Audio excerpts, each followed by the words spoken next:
Hello, everyone, and thank you so much for joining us in the Sex Trafficking and Gender-Based Violence in Mines and Mining Community panel.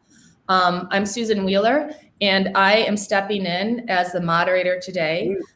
There was, with the conference, there was a scheduling problem with us, and Conchita Sarnoff, who was to be moderating, is currently on a plane.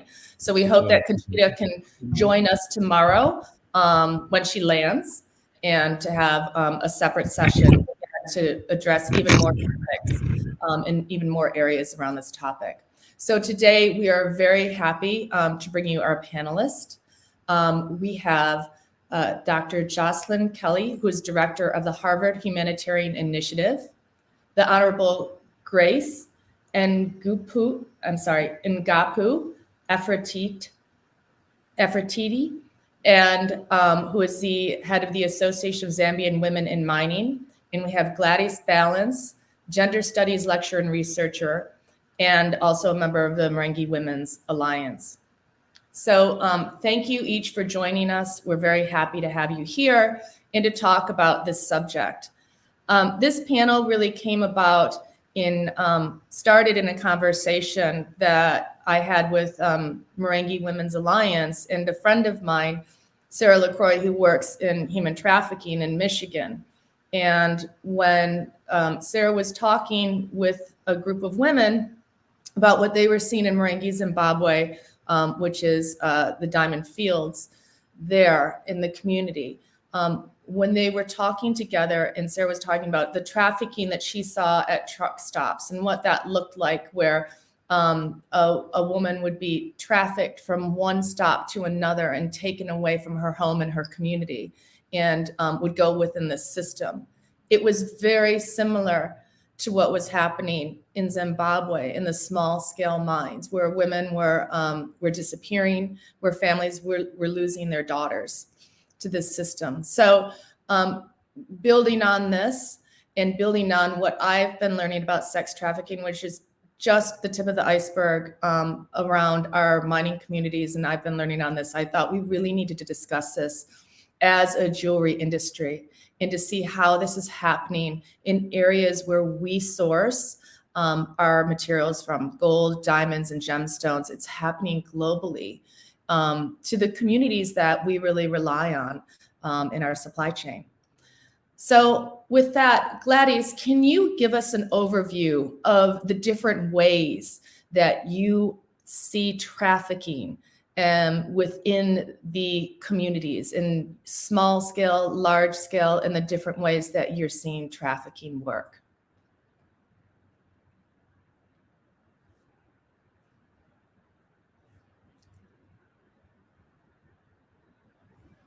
Oh, okay.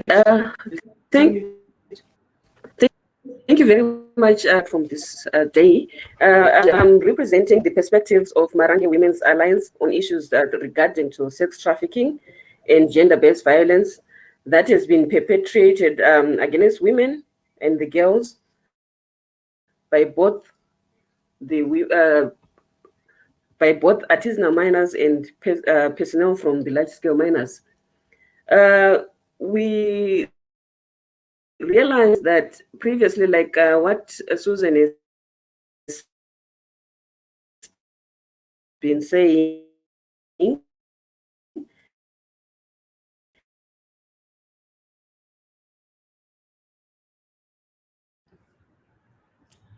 Gladys, you seem to be frozen. We will get back to Gladys and we'll continue with Jocelyn. Just so you know, Gladys has traveled for 4.5 hours to get to a hotel where she can have reception. And there has been some power outages lately, so we're facing some challenges here. But we thought it was very valuable to hear her voice. So we'll wait till she connects. And Jocelyn, if you don't mind, Jocelyn brings in an educational curriculum around this subject. And just a minute. Gladys, we're going to wait until you have reception right now. And we'll wait until she comes back. So Jocelyn, tell us about Actually, let's see. Gladys, I'm sorry. Can you see now? Let's listen and see if we can hear you now. Yeah, can you hear me now? Yes. Hello? Yes, this is better. Yes. So I was saying that, okay. So I was saying that trafficking is being looked at from the Marange women's perspective as a local or a domesticated phenomenon that is emerging. And we are saying the challenges that women are facing are being exacerbated by the presence of artisanal miners, as well as the personnel who are working with the mining companies, like the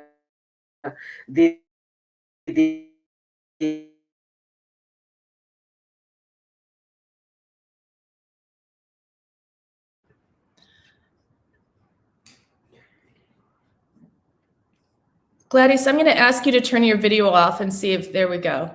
And in the meantime, Jocelyn, go ahead and let's start with your curriculum. And then we'll go back to how we see this in the other communities and how it is ubiquitous.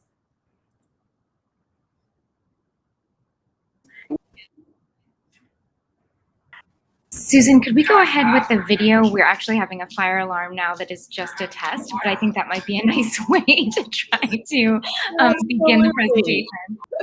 Let's roll the video.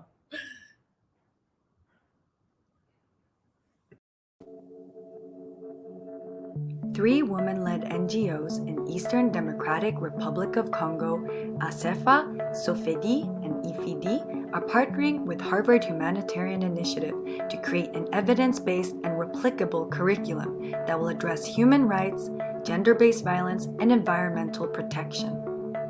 Pictured here is a launch conference undertaken in October 2020 to train partners on the curriculum. The teaching materials use vignettes and images to ensure that all people in mining towns, including those who may not be literate, can benefit equally from the messages being conveyed in this project.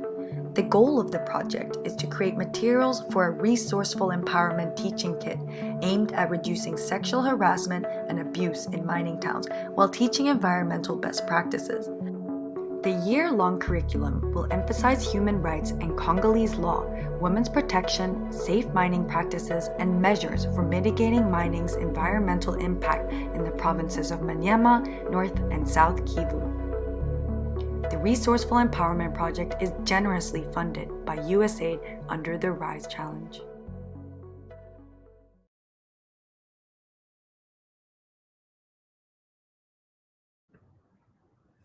Great, thank you.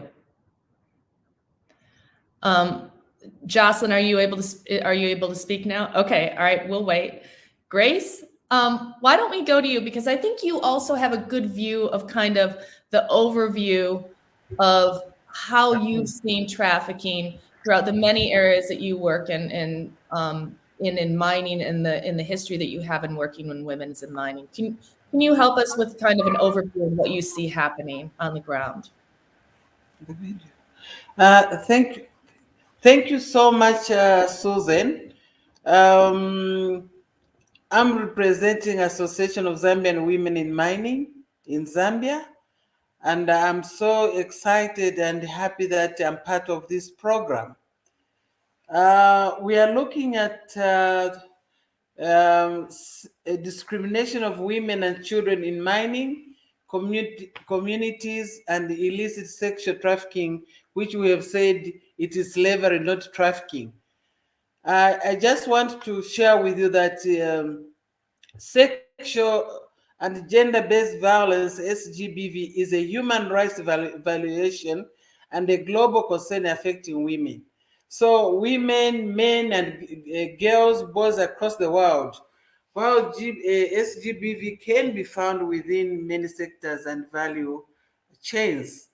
Many researchers have really done the cases examples of highlighting specific concerns in the mining sector. And these are the issues that we are talking today about, the girl child, the women, the boys, and including some men. So what are we saying here? We are saying violence against children is a form of SGBV. And the framework of this presentation notes that women can have varying various roles in relation to the mining sector. So similarly, we have a lot of issues here about the children and women. And I believe that to address this issue, as we discussed the other day, we need to have a strong voice, and we need to be one, despite of where we are, because the woman out there in the mining sector, the girl child who is there in the mining sector needs our voices. So it will be very important for us to see how best we can help these vulnerable women and girl child, because they will need somebody out there to say, we have a voice out there and we have somebody who can speak on our behalf. So these are the issues that we needed to look at. And many times, Susan, people from these communities are offered false employment opportunities, in major cities. And for example, men and women sent overseas to be in construction, to be in agriculture, but most of these targeted groups are women and young girls who are victims of sexual trafficking due to their inability to sustain themselves. So these are the families, hence, being subjected to sexual trafficking and abused. So what should we do since they are being threatened and sold in sexual industries? What was false promises are the order of the day, because these guys, to me, I look at them as criminals, because they come in a clothed ship, but in their hearts they are there to marginalize these poor girls and women. So like in Zambia right now, we are working with organization called UNDP. We are looking at all these issues. How would we help these women in order to effectively combat human trafficking? What should we do? We must address this lack of awareness in the mining sector, as well as our communities. So these are the things that we have to look at. So Susan, coming to your question, we must have a very strong voice. We must be there for them, not them for us, because they're the ones who are having challenges. They're the ones who are being molested. They're the ones who are having serious problems. So they must have somebody who is there for them. And be it in Europe, be it in Asia, be it in Africa, so long we are women, we need to stand up and fight this criminality. I think. Oh, sorry. So Sorry. I think these are some of the issues that we have to look at. But indeed, it is our responsibility. It is us to stand up and say, enough is enough. Africa and Europe, there is a very big difference. In Africa, we have so many challenges. The poverty. Most children that we have been talking to and the women, they say, we are doing this because we have no food on the table. We are doing this because our father is a drunkard. We are doing this because we are orphans. So we have a lot of challenges in Africa, and we need to come up together as women. As I have said, let's forget about I'm from Europe. Let's forget about I'm from Asia. Let's forget about I'm from Africa. But let's remember that we are all women despite of where we come from. Perhaps Absolutely. I can end up here, then I can continue. Well, in hearing you speak, Grace, I think that this is why it's so important to bring this topic to this audience, because we are, speaking as women. And when we look about why this topic here, why this topic in around jewelry, because women are consumers of jewelry. Women we have many women jewelers here involved, and women jewelers who don't want to see this happening to other women anywhere. And so that is why we need to bring awareness to how this is happening, to what can we do and how can we intervene together as women supporting women. So I agree with you, and I think that this is just the beginning, this panel. So with that said, Gladys, how's your internet? Are you ready to show us what you see on the ground there?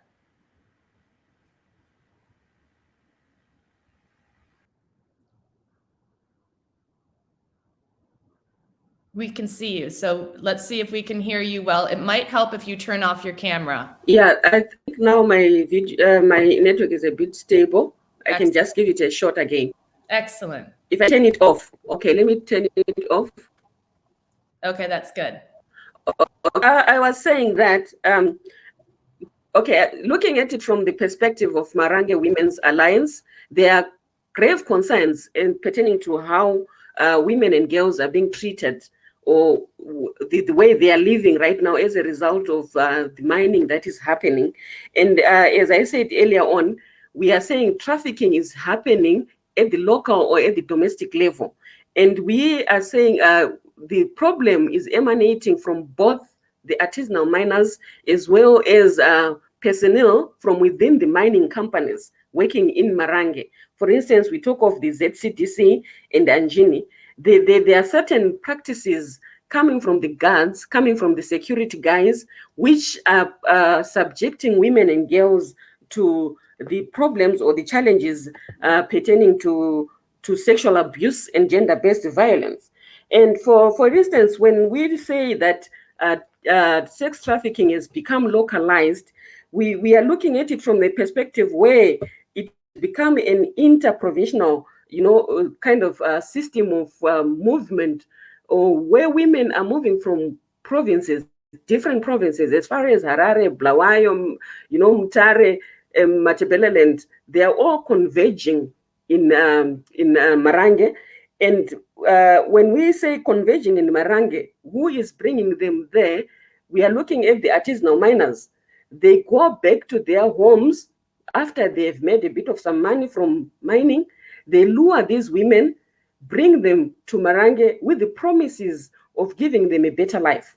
Once they get there, they will do whatever they do with them and later on abandon them when their resources dwindle. These ladies are left desperate. They end up becoming prostitutes. They end up doing sex work. Why? Because they don't have anywhere else to go. Some of them would have run away from home. They would have left their families. They would have left their marriages to be with these artisanal miners. And as a result, having to go back becomes a challenge. So an inter-provincial trafficking system is really emerging. And when we look at it from a local perspective, we are saying there is an inter-district, or within the villages itself, or within the wards of Marange, we have got a situation where the girls, they move from one village to the next, they move from one ward to the next, following these artisanal miners. And it's not a question of saying they choose or they don't choose. At times, we have a problem with older women who also encourage the young women to go for the purposes of getting resources from the artisanal miners. So in other words, we are saying that the older women are working in cohorts with the artisanal miners. They are manipulated into giving their daughters, into giving the children they have guardianship over to these artisanal miners. By night, these are minors, and by day, they are sons-in-laws. But the problem now comes when these so-called sons-in-laws in courts realize that their resources are dwindling, or when they realize that they have to go elsewhere where the minerals would have been found again, they tend to either leave them or drag them with them, take them with them, in the name of saying, I've invested so much in you, so you are mine, you have to be with me. At times, it's something different. They can just abandon them, or they can actually pledge them to the next artisanal miner. They will sort of sell the woman to the next artisanal miner. One lady actually reported to us when we were interacting with them during one of the campaigns that we had, to say they can be sold for as little as $20. The artisanal miners will be so desperate to move on, to an extent that they will just pledge the woman to the next artisanal miner. And because the women do not have, the decision-making power, or they are desperate, they've got nothing, nowhere to go or nothing to do, they are forced to accept.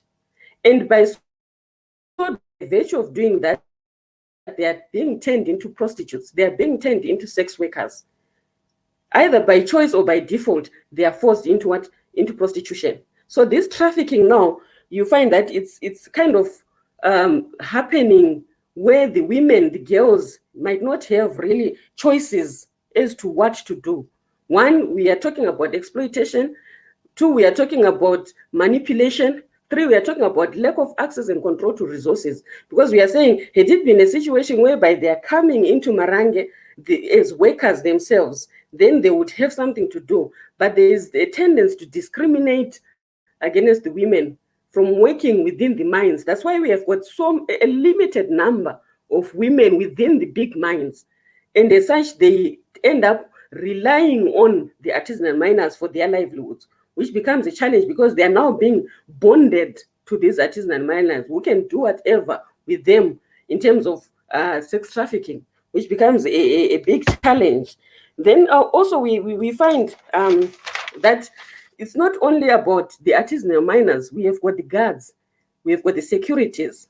There's a tendency to guard so much, to protect so much on these concessions, to an extent that at times when there's a hive of activity with the artisanal miners, there's what we term reactions. Reactions, they entail that the guards will get into the villages, they'll get into the shops where these community people are. They'll raid, they do roundups, they just do what you call bang-ins. They suddenly get into a homestead, get into a household, do random searches. By so doing, they are denying the women, dignity, the privacy at large. These women are exposed. These women are just taken by the security men, by the guards, with them for detention. And what now happens with those detentions is such that for them to be released, they have to be sextorted.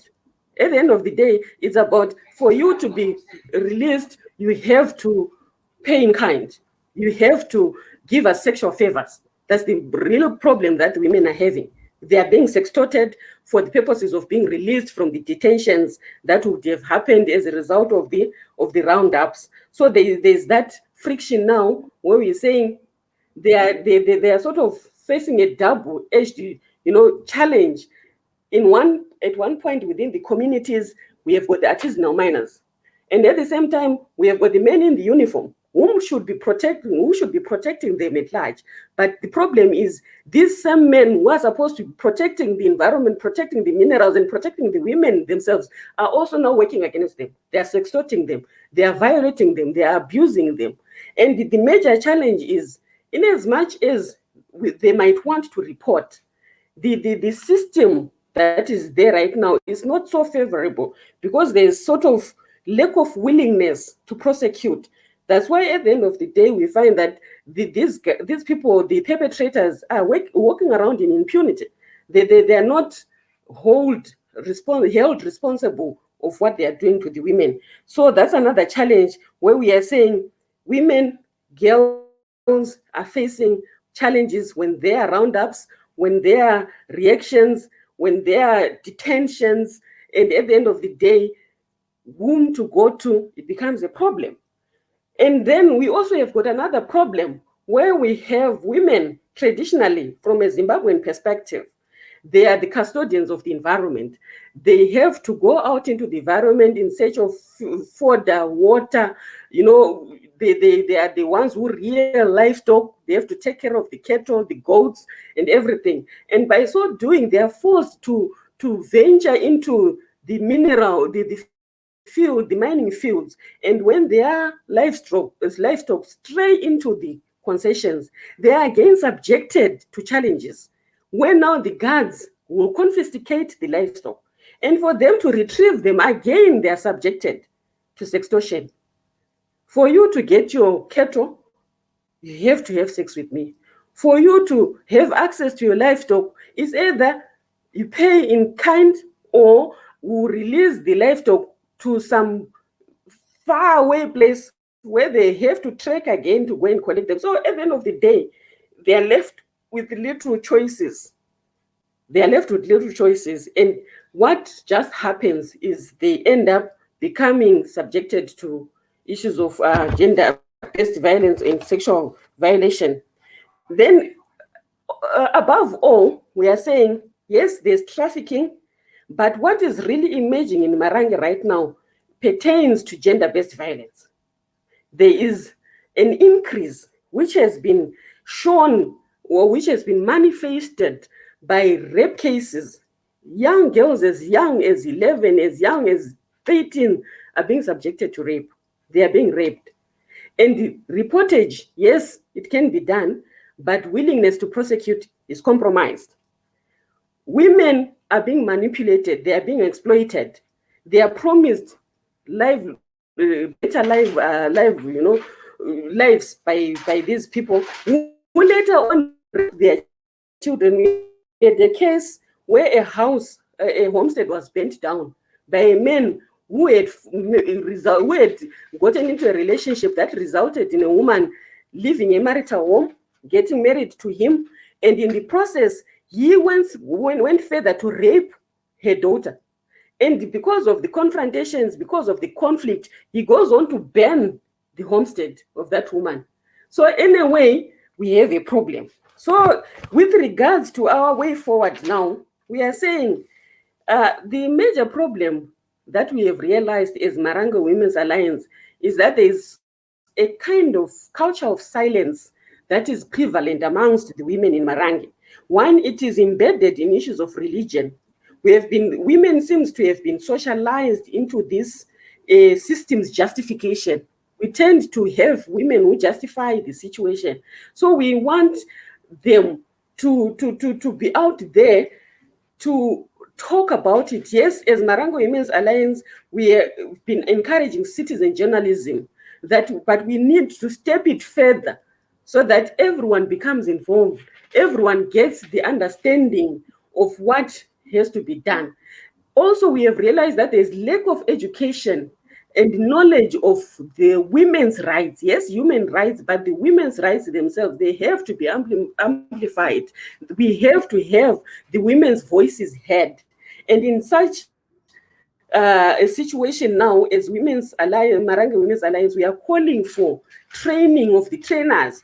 Us as the women in Marange, we want a situation where we have women come in, amplify their voices, speak to other women in the society, try by all means to advocate for the political will to have these men who are trafficking women held accountable. The companies that have men or their guards working against the dignity of the women be held accountable.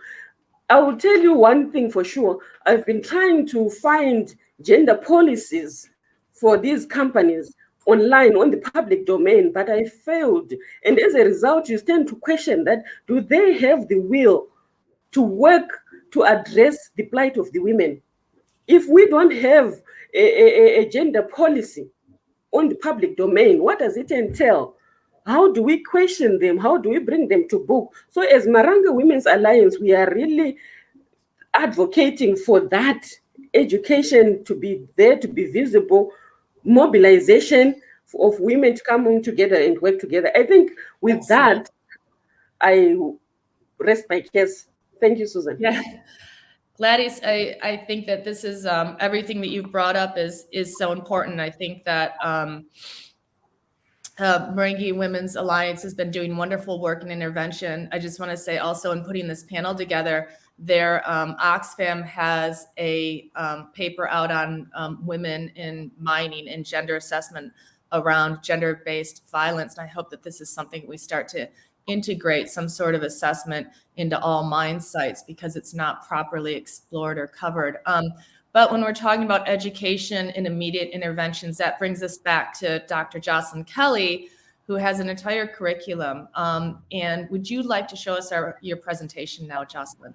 Yeah, absolutely. Thank you so much, Susan. And I feel like pivoting to the unexpected is something that we're all very used to doing. And so we did it again with this panel.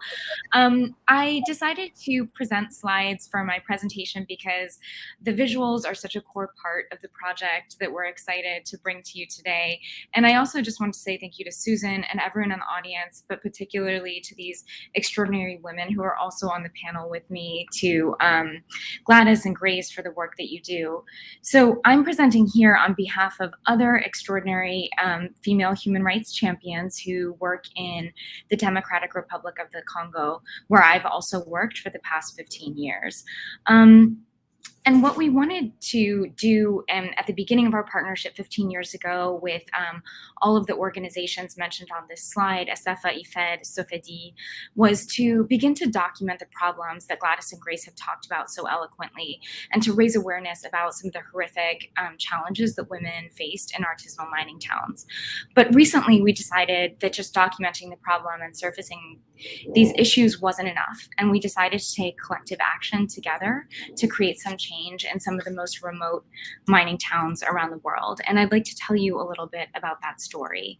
So as many of you know, the Democratic Republic of the Congo is a conflict-infected environment that has faced over 2 decades of war. And during that time, artisanal and small-scale mining emerged as a really powerful economic driver, even though many forms of exploitation and abuse occur within the sector. As the conflict in Congo raged, the agricultural industry eroded, and the country faced displacement, mass looting, insecurity, and market deterioration. And as a result of that, many people turned towards mining as one of the most promising sources of much needed income that was stable amidst this war. So upwards of 400,000 to 550,000 people directly engaged in artisanal and small scale mining. That's what ASM means. There's many minerals that are present in DRC, including gold, cassiterite, columbotantalite, wolframite, and precious gemstones. And artisanal and small scale mining actually provides revenue to 16% of the population in the country.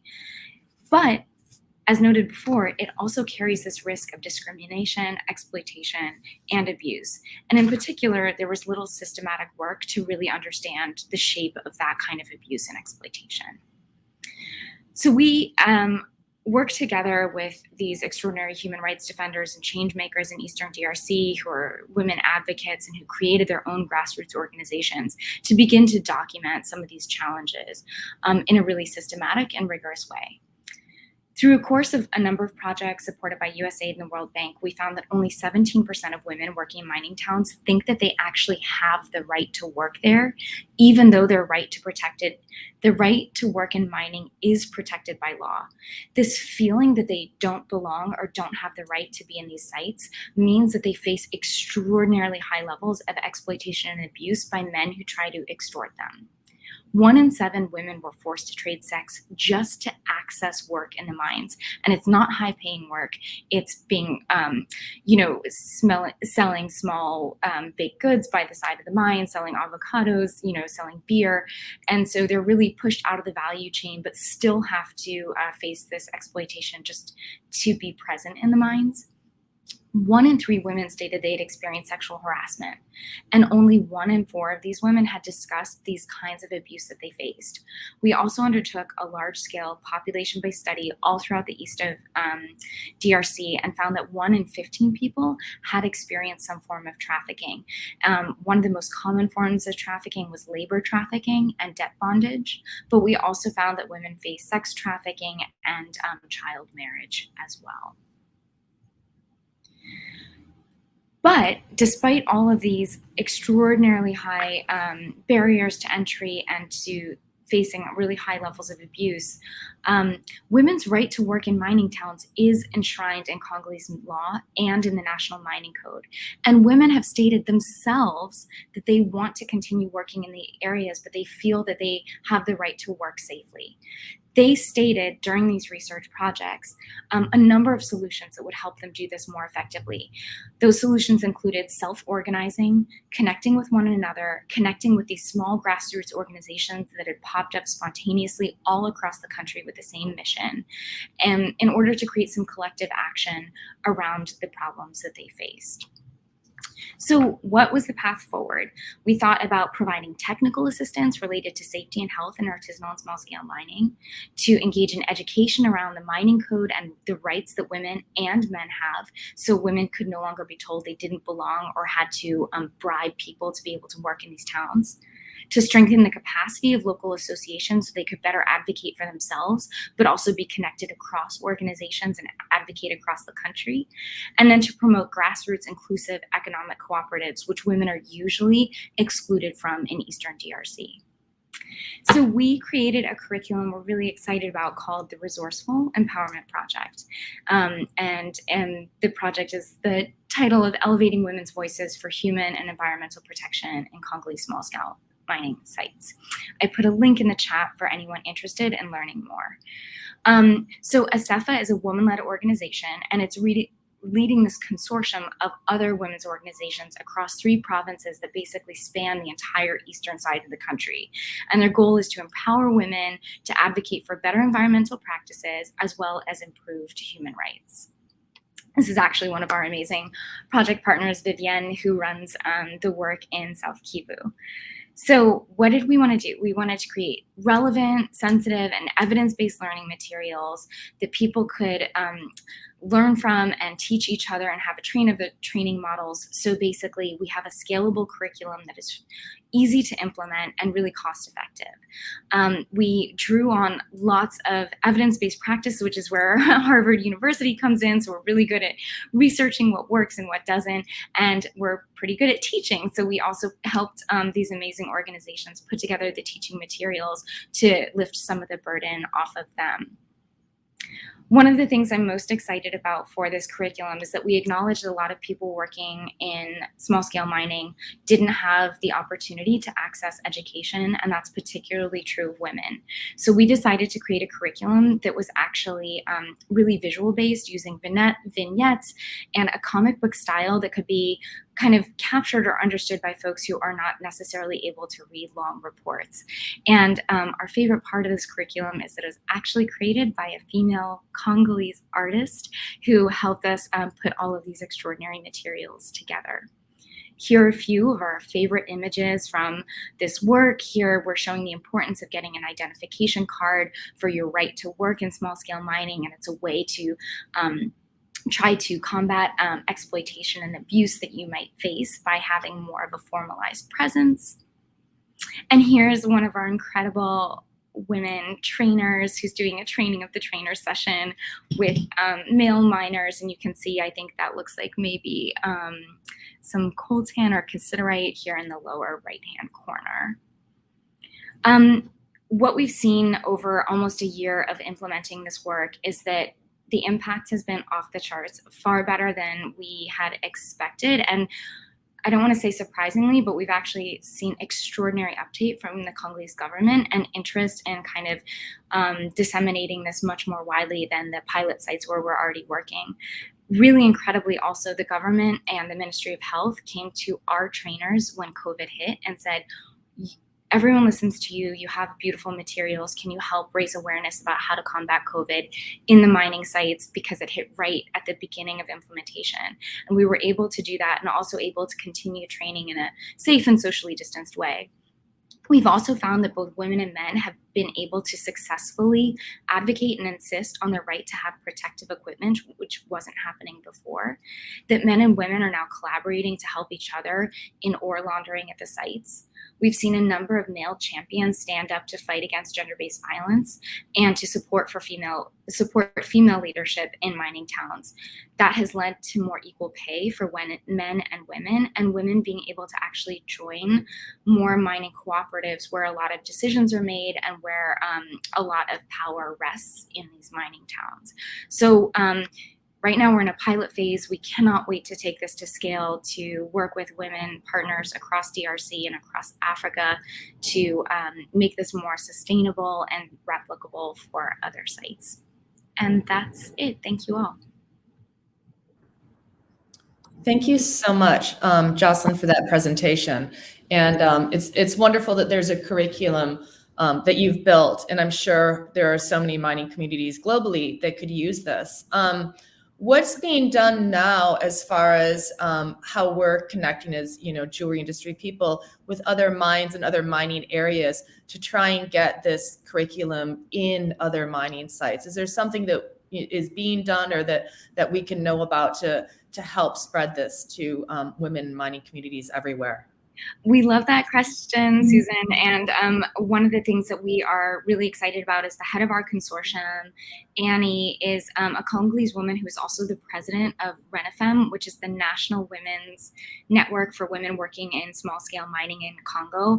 And RENAFEM has started to create some connections with other women's national networks, maybe in Zimbabwe and South Sudan and Central African Republic. And we'd love to support those connections and opportunities for cross-learning.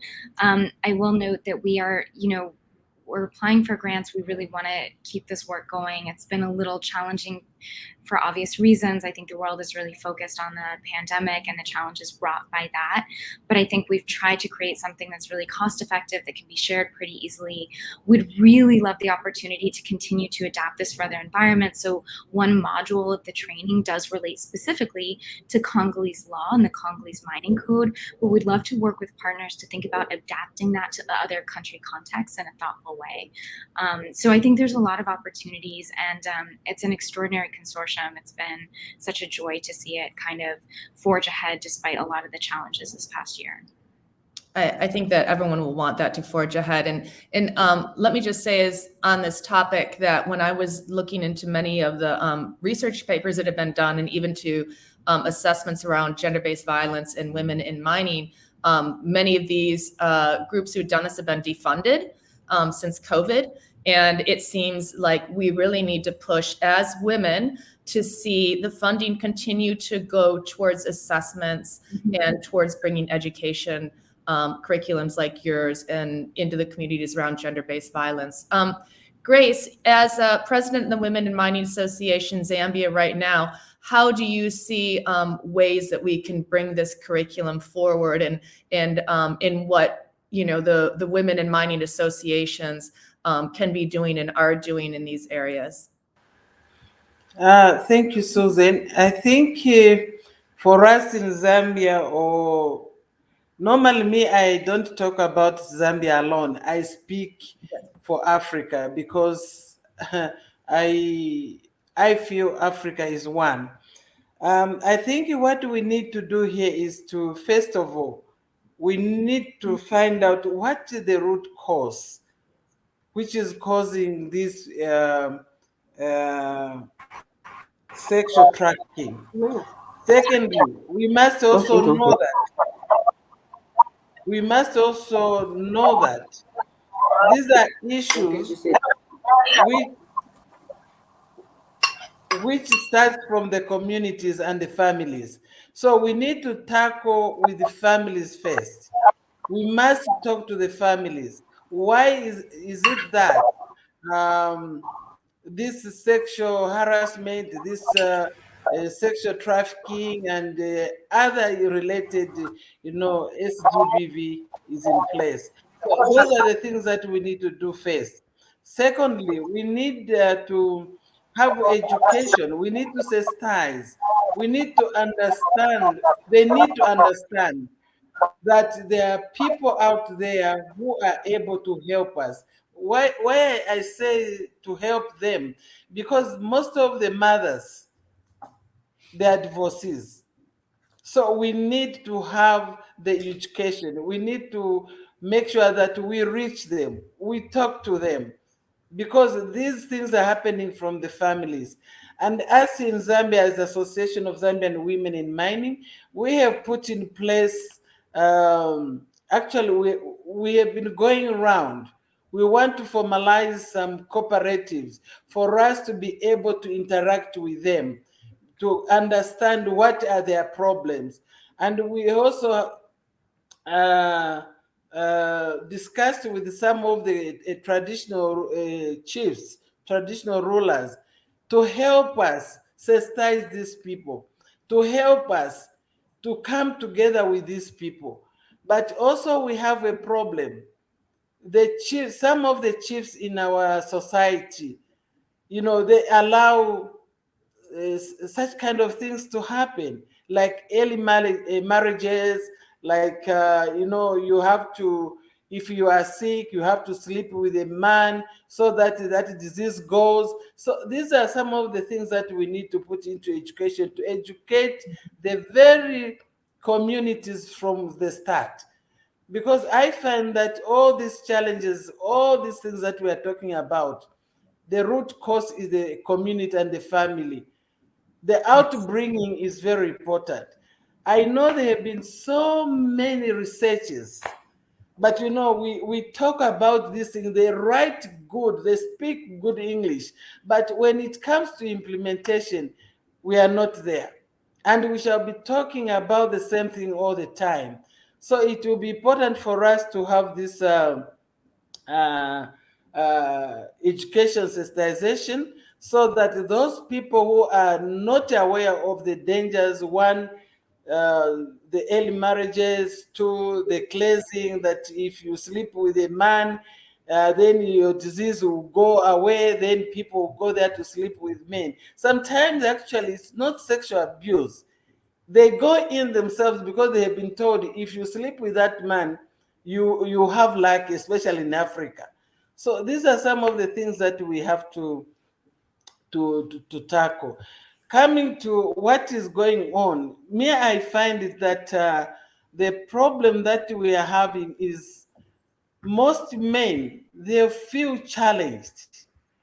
um, they are not stable to themselves. They feel women are now riding on them because they are told the men are the heads of the house. So these are some of the things that we have to look at. I think I can suggest one thing, or I can say one thing. Like there is a picture that I didn't even send it to you. This is why I say men becomes very uncomfortable, because they feel women are being superior over them. Hence, us who are able to help this situation have to come together with one voice. In our language, in Zambian language, we have this saying, Liwi Imozi. This is one of our languages in Zambia called Nyanja. And so be it in Africa. As long as we are called women, Susan, I still insist we need to have an entity. We need to create a synod. We need to create a group that can help us, because these things we have been talking in, we have been discussing in seminars. We have been discussing in seminars and other places. So I find myself to be saying, why do we talk about this all the time? Why do we talk about drug sex trafficking? Why do we talk about a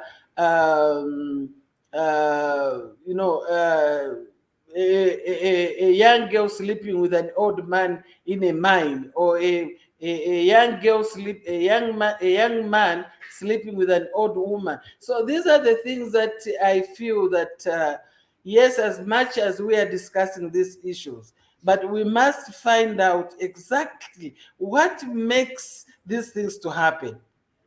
Is it education? Is it education? Is it perhaps people are just doing deliberate things, or they are sending their children to sleep with men, or they are sending their children to any man, or because they are widows, or because they are orphans? So it is something that we have to look at. And I'm still insisting the root cause or the beginning is with the family. Let's go back to the family. Let's find out what is the problem. What should we do to help them come out in that slumber? I think these are some of the things that we have to discuss. because this sex trafficking, this, all sorts of things, we have been discussing them for a long, long, long time. Before some of us were even the president of associations. Even the time when I was a minister of home affairs, I used to tell men to behave. But you find the mothers, the sisters that say, you are telling my child not to sleep with this man. Are you going to feed me? Totally rubbish. But these are the things that as leaders we need to stand up. I still feel that this platform, it will take us somewhere where we can be able to help the vulnerables, to go to the root cause, to sensitize the chiefs, to sensitize the mothers and the fathers, to talk about it openly, because in African context, when you talk about sex, they say it is taboo. But we need just to open up. I think Yes. that is my take. I think this is a great place to begin to open up, and thank you, Grace, because that really, the unification that you're looking for in voice, I think is so important, and the words are very powerful. One of the things that's come up in really speaks to what you were saying as well, and has come up in the chat is Monica Stevenson was asking Jocelyn if you include men in the curriculum, and I think in everything Grace was saying, and I've can see it in Zimbabwe in these structures. How are men, or how can men be included? How should men be included in this work around trying to change things around sex trafficking and trafficking in the mines? I can say a few brief words, and then of course I'd love to hear from Gladys and Grace as well. I think the Democratic Republic of the Congo has been known as one of the worst places in the world to be a woman, according to the head of the United Nations. And needless to say, that's created a lot of tension and frustration and an enormous amount of focus on exploitation of women. And what you can see, of course, is a backlash effect where men are really tired of saying, like, this is the only issue we talk about. Also, frankly, what about us? We want to be included in these discussions. We also, want to be included in services and in solutions. The structure of our work is to have combined trainings with both men and women, and to undertake actually a lot of kind of empathy-based exercises and exercises of what it would feel like to walk a mile in someone else's shoes. And what we've seen is, like, one, giving training that benefits everyone in the mining town around public health, around occupational safety, creates an enormous amount of interest from both women and men. There's a shared goal, there's a shared objective, and then there's a lot of kind of morale building and connection that happens as part of the year-long training. And then what we also see is that through some of the empathy-based programming, people are really all of a sudden starting to feel like, wow, that's what it feels like to be someone who washes ore 12 hours a day. It's back-breaking work and you're not getting paid.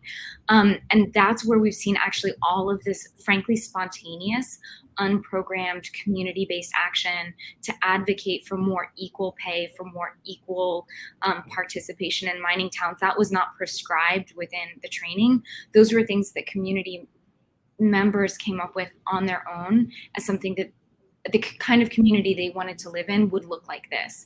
And that's why those actions were undertaken. And it's been just incredible to see that happen. And it has to happen by engaging both women and men together.